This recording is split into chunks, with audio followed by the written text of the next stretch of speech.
Sí, hoy celebramos el Día de las Mamás. Es uno de esos días tiernos, ¿no? Si algo recordamos, si a alguien recordamos con esa ternura, pues es a nuestras madres. Vamos a hacer una oración para que la palabra de Dios pueda calar en nuestros corazones en esta mañana.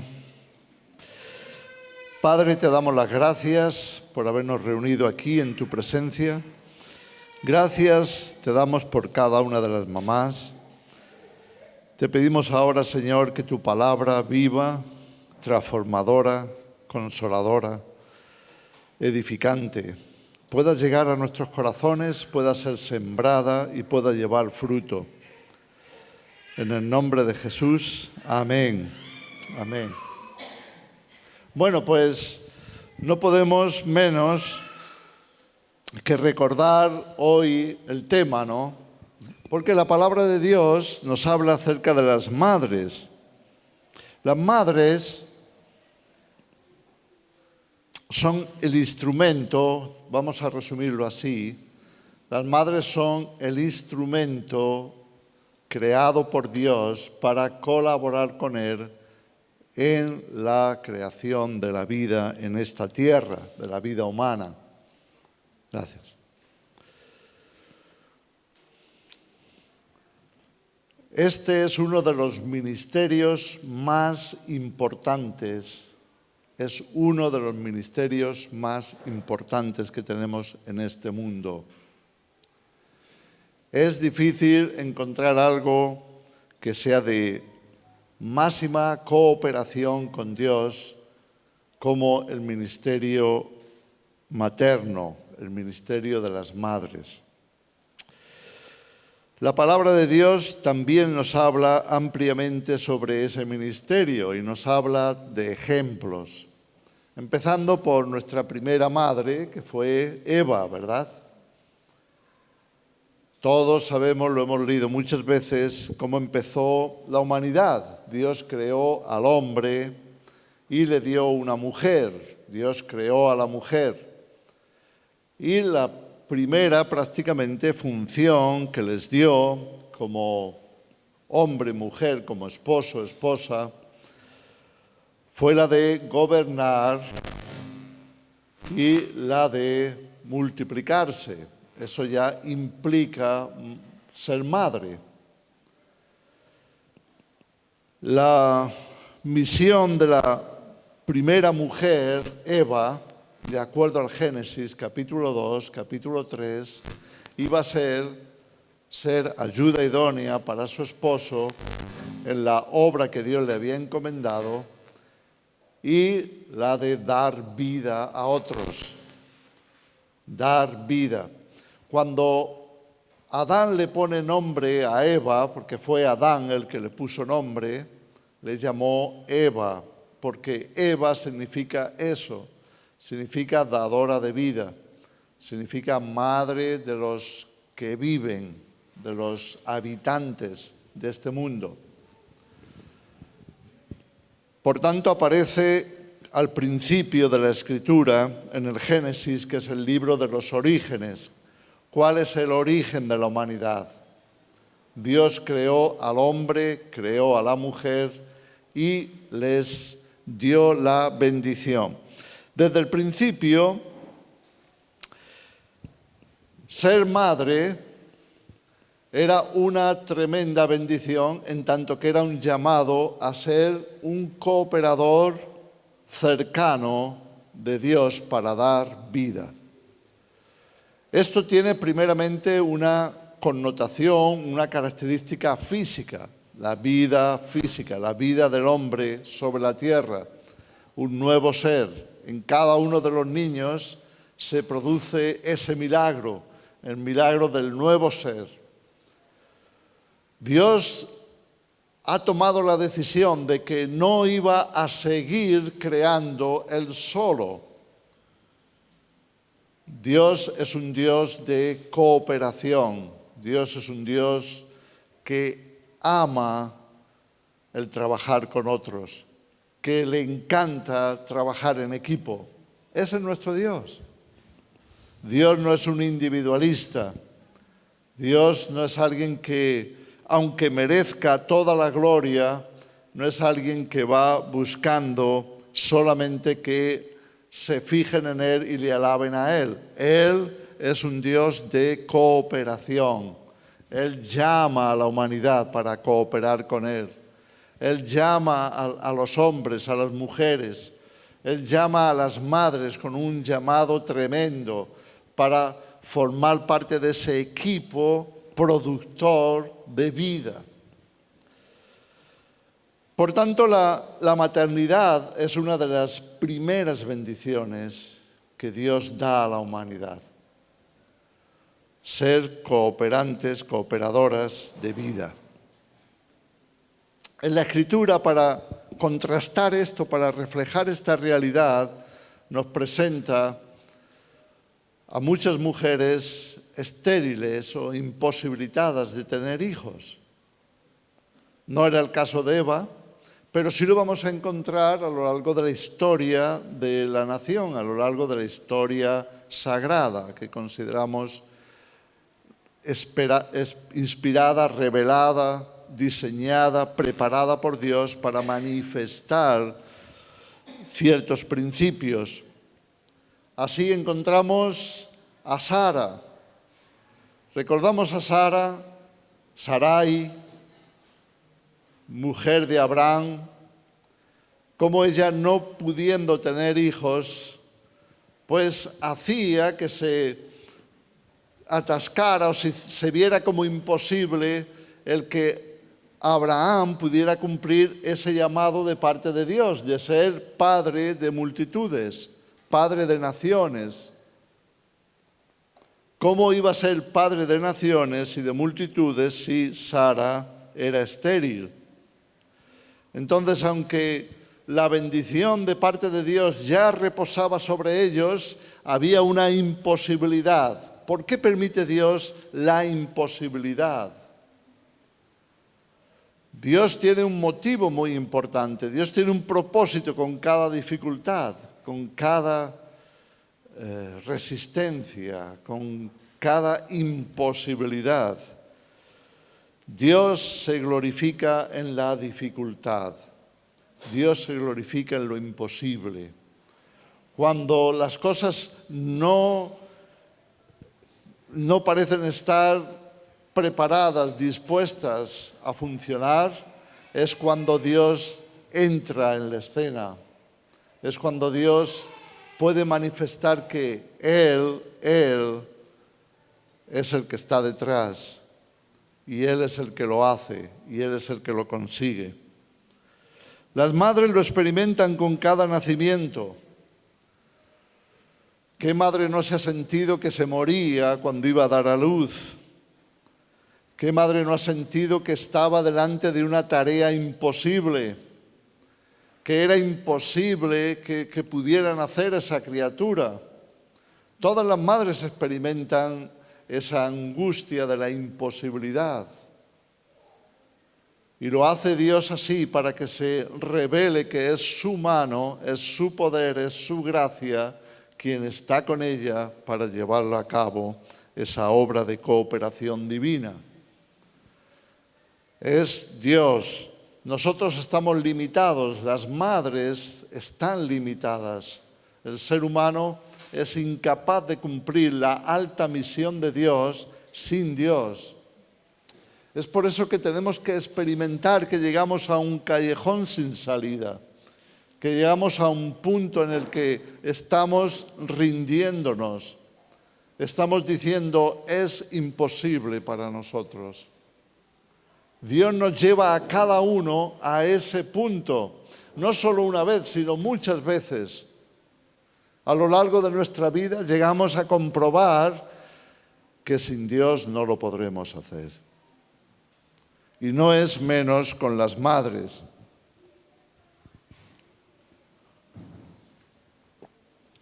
Quizá cuando ya has tenido varios hijos, lo vivas de otra manera. Ya has tenido la experiencia y ya sabes lo que te espera para dar a luz. Pero cuando estás como primeriza, por primera vez enfrentando la situación, te sientes al borde del abismo. Y Dios lo hace así para manifestar que Él está contigo. Que Él está contigo. Que no estás sola. Vas a ser madre. Dios te ha llamado a ser madre y Dios lo hará. Aunque pases por grandes dificultades, aunque pases por la esterilidad, aunque pases por una situación en la que te ha parecido que será una misión imposible. Sara es uno de esos casos. Ella no podía tener hijos, pero no es el único. Su nuera, Rebeca, también estaba en la misma situación. Así es que el hijo de Sara, Isaac, también pasaría por la misma experiencia de su padre Abraham.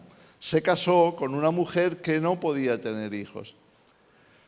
Ahora, aquí tenemos dos escrituras que nos revelan la mano, la obra de Dios, la bendición de Dios en cada uno de estos casos.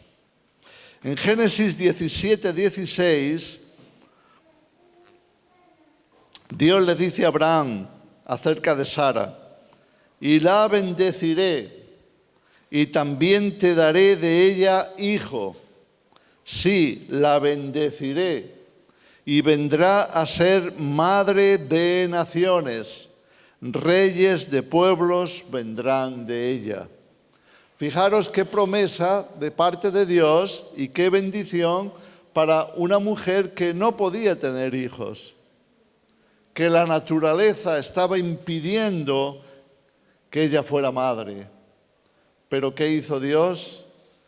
Yo la bendigo y la bendeciré para que ella cumpla mi misión, para que ella sea madre no solo de un hijo, sino de los que vendrán después de ese hijo.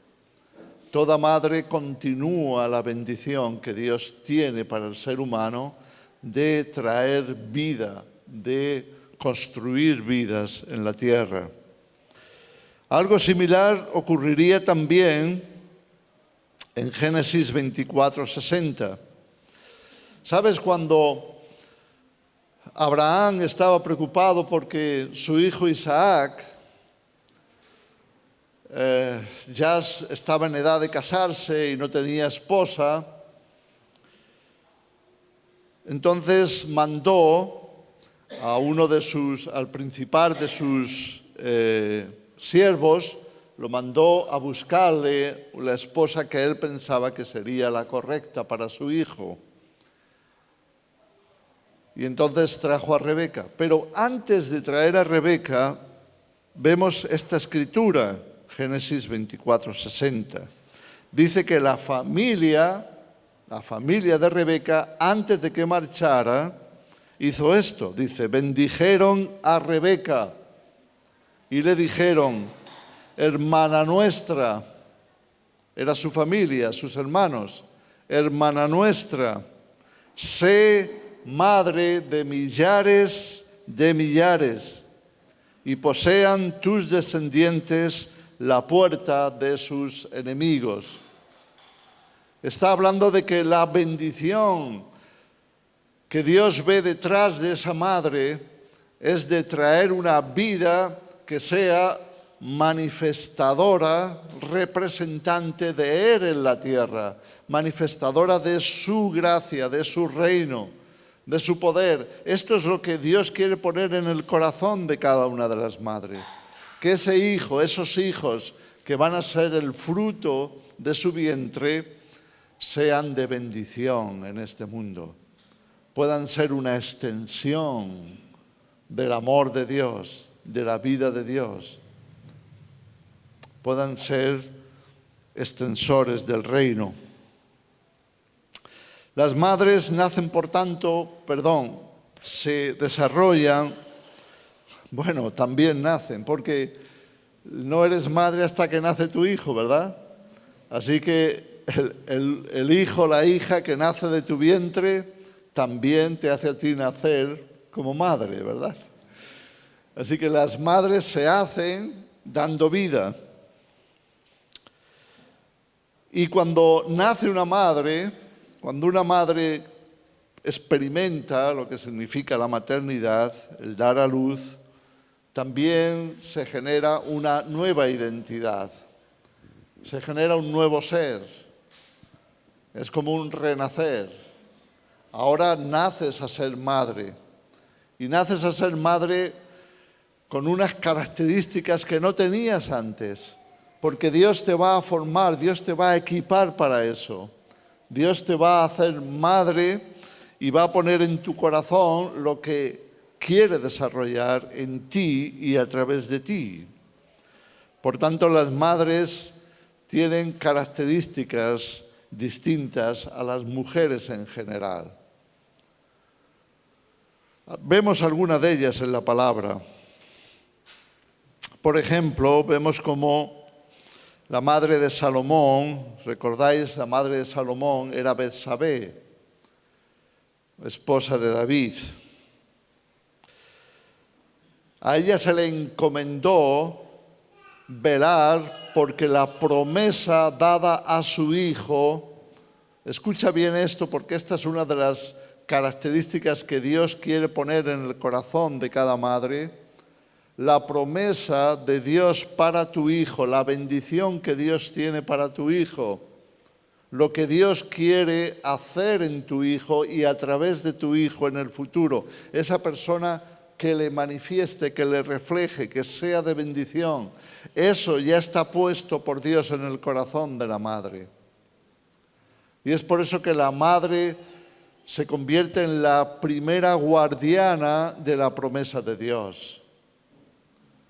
Dios lo ha puesto así en el corazón para que la madre vele, cuide, proteja a ese niño y esté pendiente de su crianza, de su desarrollo. ¿Por qué? Porque Dios tiene una misión para ese hijo, para esa hija. Dios no nos pone aquí por casualidad, ni nos pone aquí para hacer números. No nos pone aquí para ser parte de un montón. No nos mira de forma impersonal, todo lo contrario. Dios tiene un proyecto personal, único, para cada uno de sus hijos.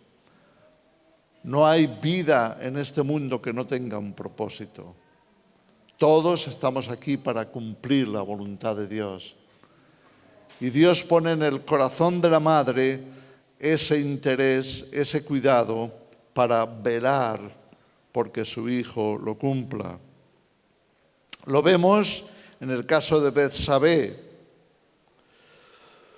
Dice que viendo que iba a peligrar la misión de Salomón, recordamos la vida de David. David había determinado por revelación divina que quien le sucediera a él tenía muchos hijos, pero quien le iba a suceder en el trono sería su hijo Salomón. Pero los hijos mayores entendían que les correspondía a ellos seguir la estirpe monárquica de su padre. Por lo general es así, pero Dios determina quién debe de hacerlo, quién debe estar en el trono. Y por tanto, Dios le había dicho a David estas palabras: será tu hijo el que reine sobre Israel. Estaba hablando de Salomón. Ahora, Adonías, uno de los hijos mayores de David, tomó la decisión de ser él el sucesor. Así que cuando el profeta Natán lo escuchó, ¿fue a quién? A Betsabé, fue a la madre. Y le dijo, versículo 11 del capítulo 1 de Primera de Reyes, fácil de recordar, Primera de Reyes 1, 11. Entonces habló Natán a Betsabé, madre de Salomón, diciendo, ¿no has oído que reina Adonías, hijo de Agüit, otra mujer de David, sin saberlo David nuestro Señor? Y a partir de entonces, Betsabé iba a dar los pasos para asegurar que la promesa dada por Dios a David se cumpliera. ¿Qué hizo? Se fue a ver a David. David ya era anciano, estaba no retirado del todo, pero sus funciones como rey ya no estaban a la altura de otro tiempo. Así que algunos de los hijos estaban haciendo algo por su cuenta. Y se fue a ver al rey y a decirle: David, está todo en este capítulo. David, tu hijo Adonías, está queriendo ser el rey y se lo está diciendo al pueblo y están siguiéndole a él.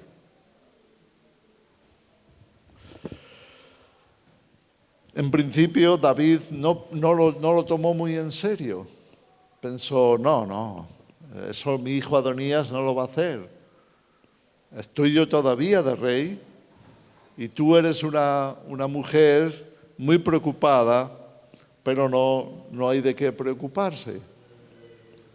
Hasta que el profeta Natán tuvo que ir directamente al rey y decirle: Majestad, esto va en serio. No es solamente la preocupación de la madre, es lo que está pasando. Y entonces David, en ese mismo capítulo, tuvo que tomar el control y delante del pueblo ungir a su hijo Salomón como rey. Pero la madre estaba velando porque se cumpliera la promesa. ¿Sabes tú la promesa? ¿Sabes tú el propósito que Dios tiene para tus hijos como madre? ¿Estás orando tú? ¿Estás escuchando del Señor lo que Dios quiere hacer a través de tus hijos? Es importante que las madres cristianas estén en esa actitud de oración. No lo olvides, estás cooperando con Dios para seguir proyectando en este mundo su voluntad. Dios te está escogiendo para eso. Lo vemos en el Nuevo Testamento también. Por ejemplo, la madre de Juan y de Santiago. En Mateo capítulo 20 se nos dice que entonces se le acercó la madre de los hijos de Zebedeo, Juan y Santiago, con ellos, con sus hijos, postrándose ante él y pidiéndole algo. Aquí tenemos una mujer celosa de que sus hijos cumplan el propósito de Dios. Claro, las madres quieren lo mejor para los hijos, ¿verdad? Y va esta madre a Jesús para decirle: quiero que cuando tú levantes tu reino, manifiestes tu reino, sabiendo que era el Mesías, sabiendo que era el Hijo de Dios y que reinaría de acuerdo con las Escrituras, le dice: quiero que en tu reino uno de mis hijos esté a tu derecha y el otro a tu izquierda.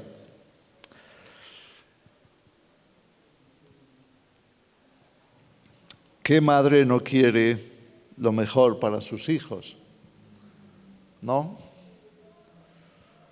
No es para reprochárselo. No se trata de...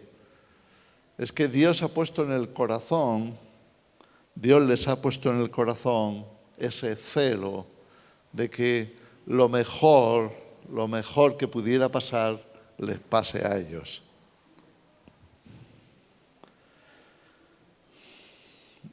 Es propio de la maternidad.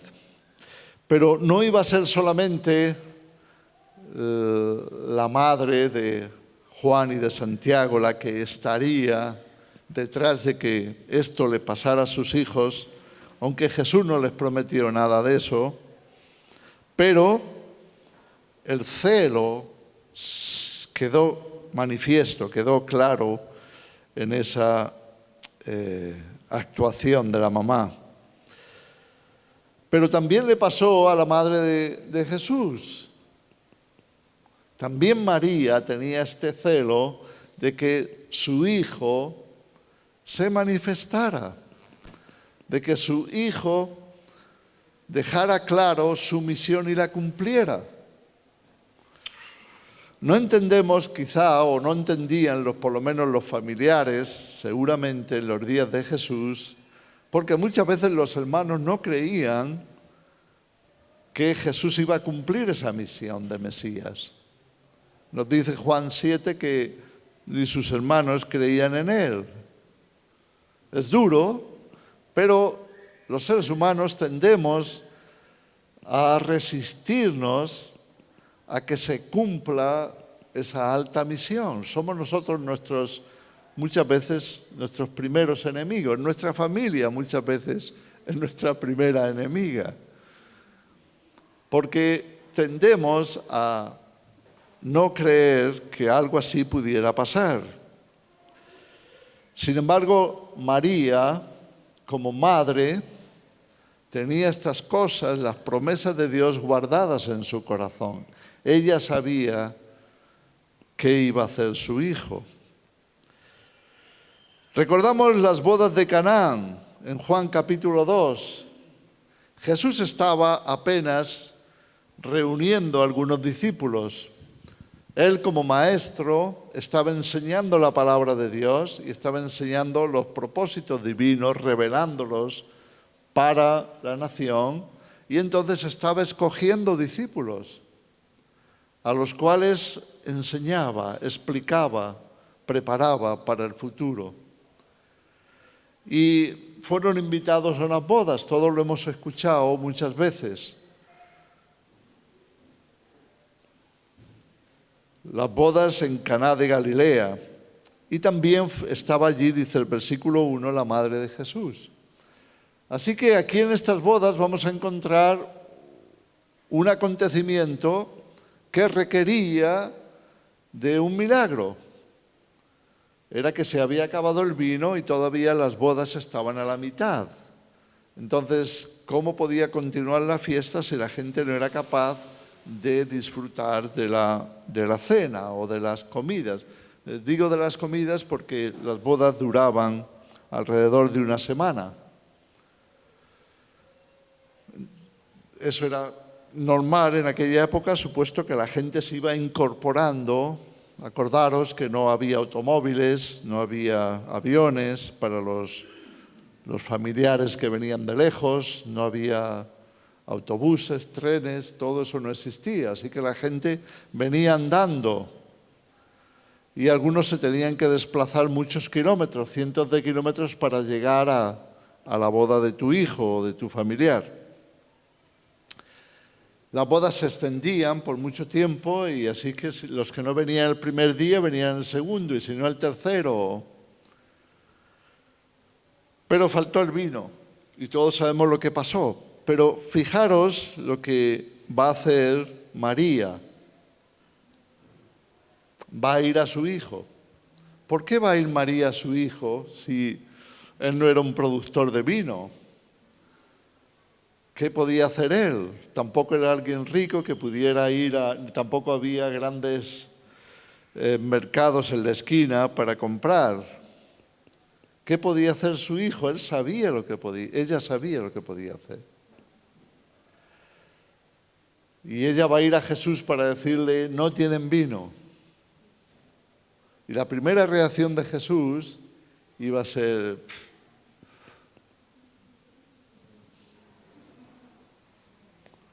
es problema de ellos.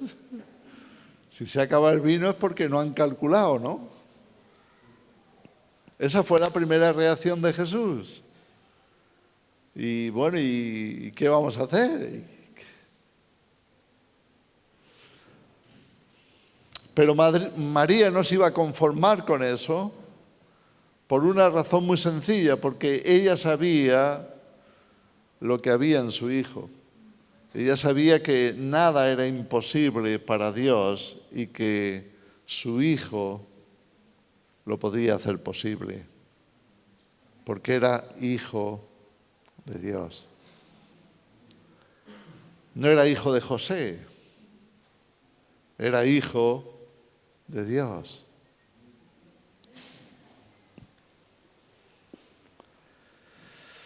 María iba a insistir. e iba a llamar a los que servían, los iba a reunir y decirles: tenéis que ir a donde está mi hijo y poneros a sus órdenes. Haced todo lo que os diga. Así que llegaron ahí los sirvientes donde estaba Jesús. Tu madre nos manda para que no sé qué tenemos que hacer, dínoslo tú. Así que Jesús se vio acorralado, eso se llama acorralar, ¿sí? Acorralar a alguien para que haga lo que pueda hacer, lo que tenga que hacer. ¿Qué podemos hacer? Así fue como Jesús, empujado, digámoslo así, empujado por la madre, que le está diciendo: hay una necesidad que solo tú puedes resolver aquí. Ahí vemos cómo María, como madre, está velando porque su hijo cumpla la voluntad de Dios.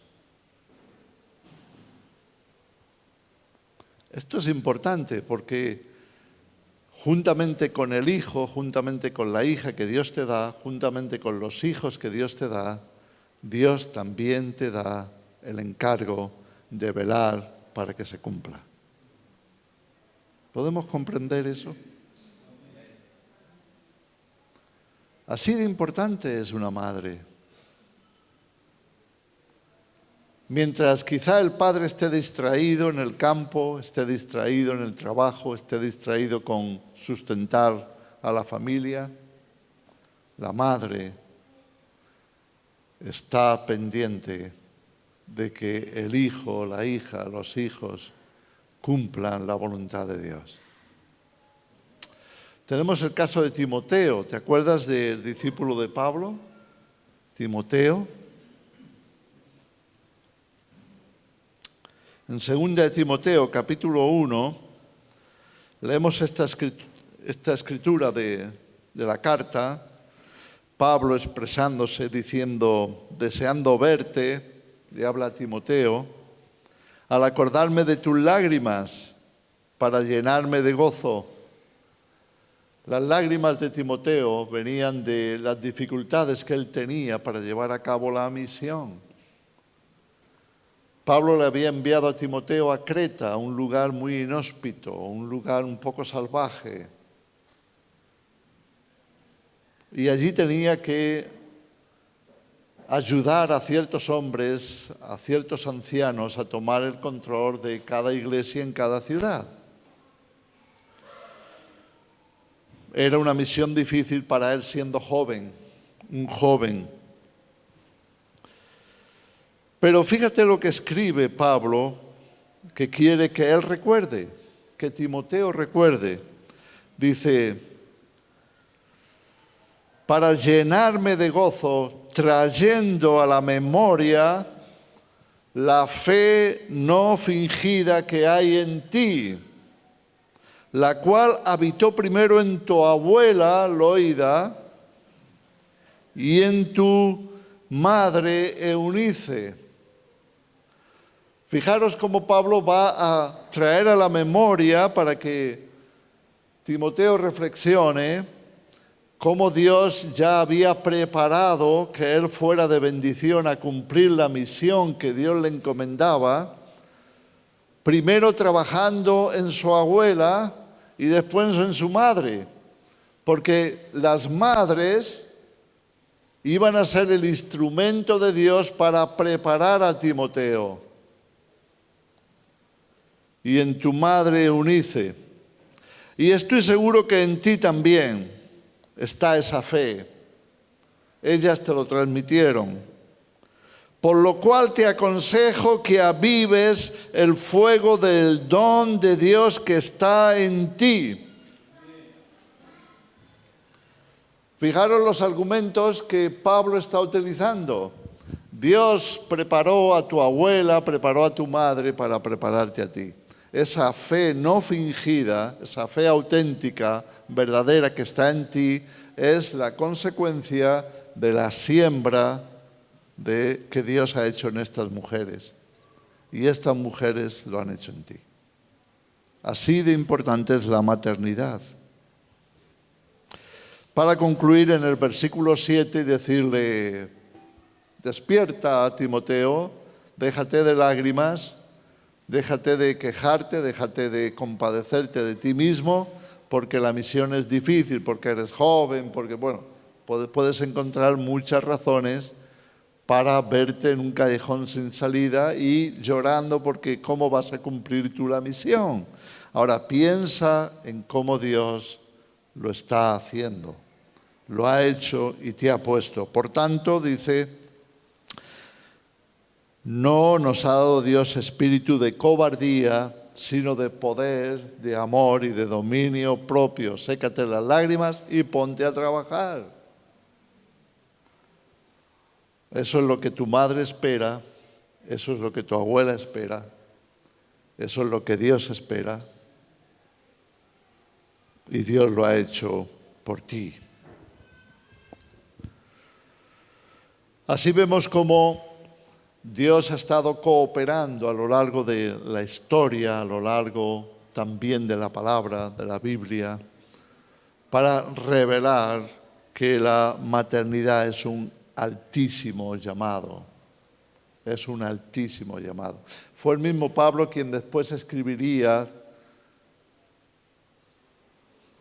que las madres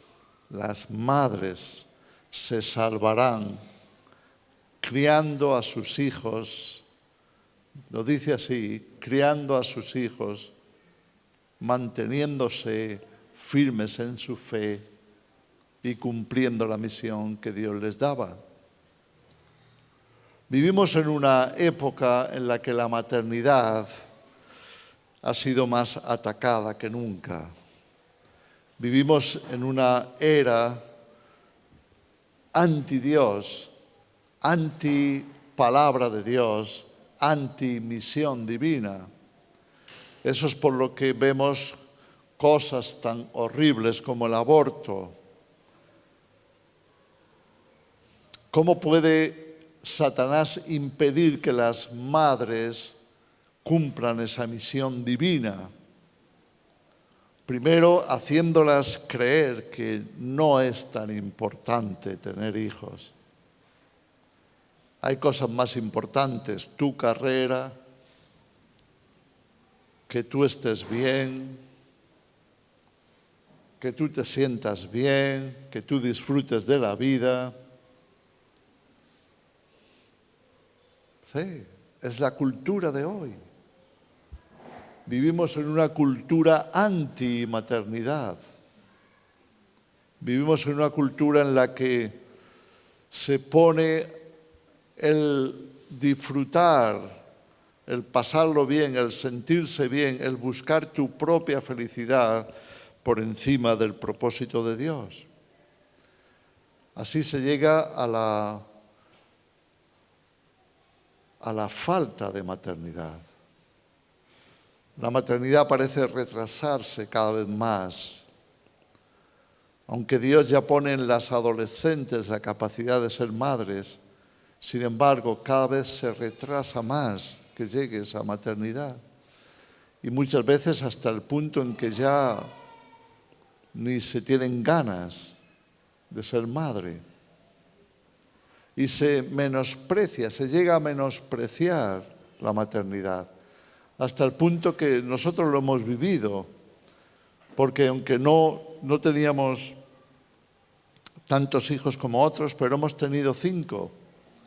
Y cuando Carolina, mi esposa, la madre, iba con los niños, a veces era uno en el carrito, otro con la manita al lado, el otro al otro y otro subido detrás. Así que iba la mamá con el carrito tirando de los 4 y había personas que sonreían, les hacía gracia, pero otros se escandalizaban, me miraban mal. ¿Qué le has hecho a esta pobre mujer? La has desgraciado. ¿Sí? Y ya con el quinto, bueno, ya casi que ponían carteles de se busca.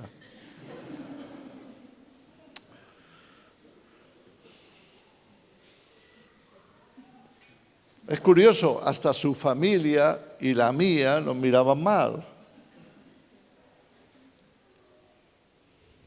La mía no tanto porque estaban acostumbrados a muchos hijos, pero la de mi esposa estaban escandalizados.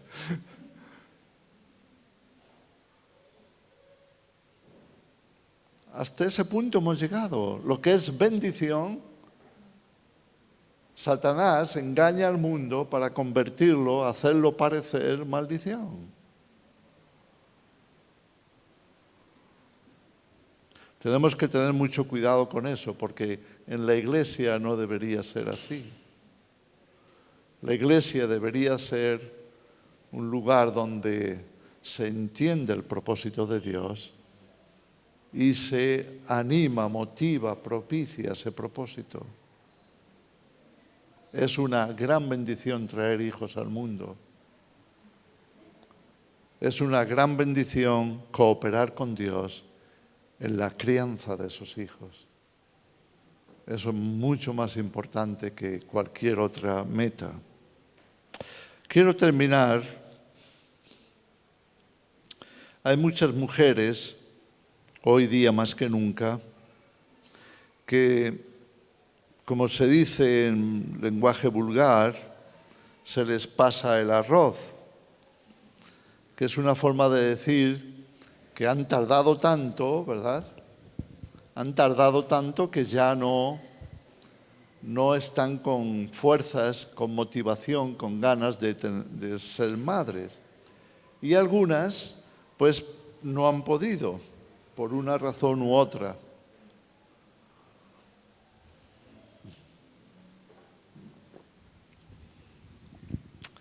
También existen hijos espirituales.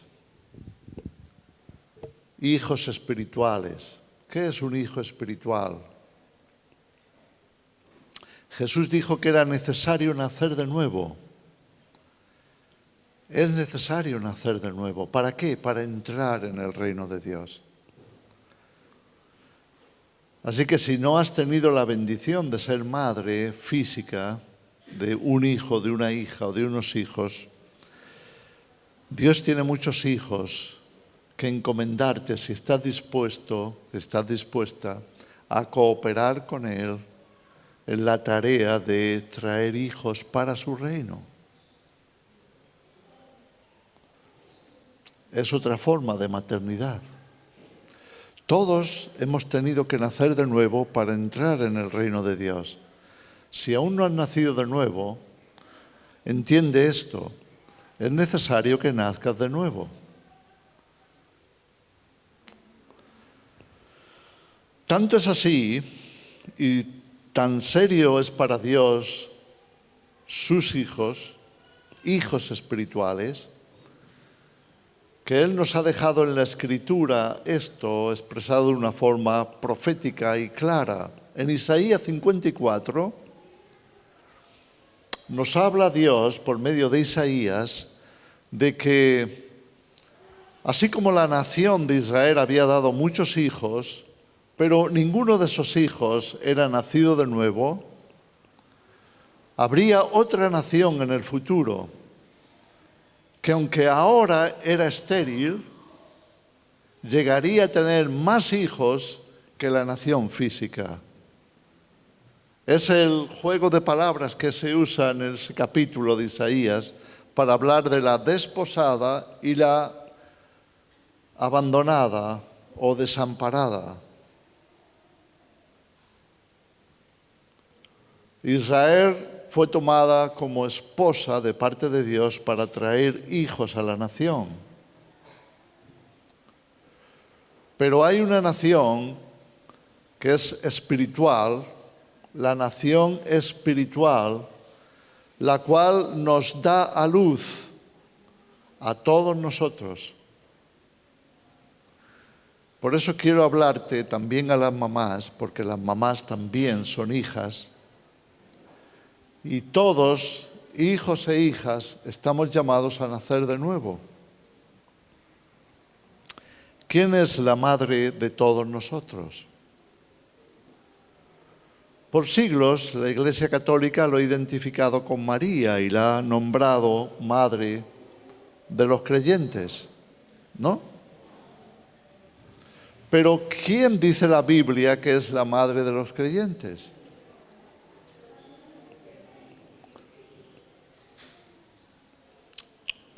El apóstol Pablo escribió en Gálatas capítulo 4 estas palabras: la Jerusalén celestial, la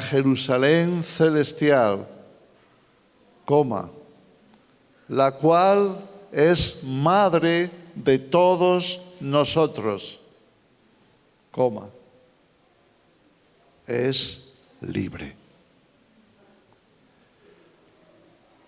Tú y yo somos, si has nacido de nuevo, tú y yo somos hijos de una madre espiritual, la Jerusalén celestial.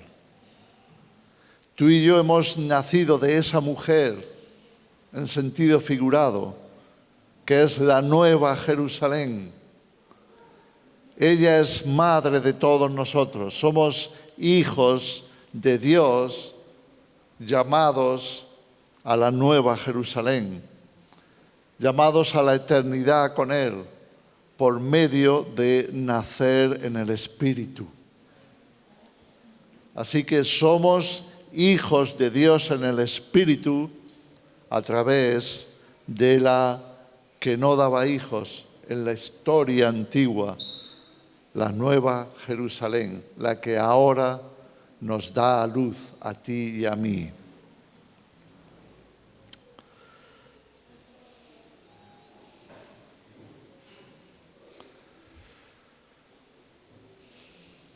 Así que queremos en esta mañana recordar la importancia de la maternidad. Primero, de la maternidad física, segundo, de la maternidad espiritual. Si eres una hija de Dios y Dios te concede hijos, Él pone en tu corazón el que tus hijos también nazcan de nuevo, para que tus hijos lleguen a ser esos hijos eternos espirituales de Dios.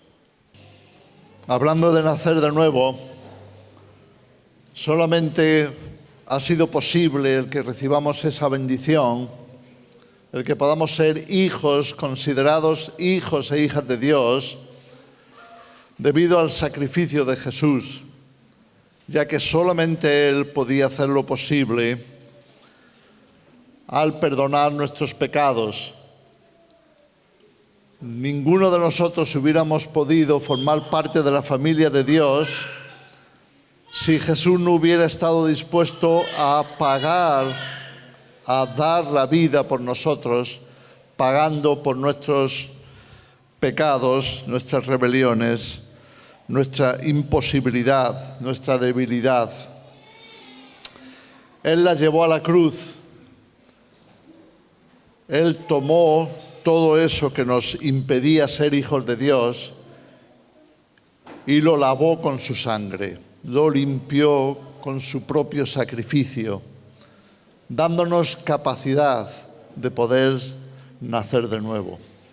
Esto es lo que queremos recordar antes de terminar, una vez más, como Él nos dijo. Jesús dijo: haced esto en memoria mía.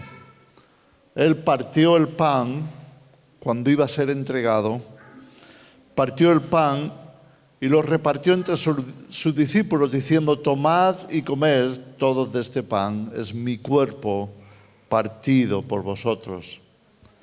Jesús iba a dejar que su cuerpo fuera partido, fuera roto por nosotros.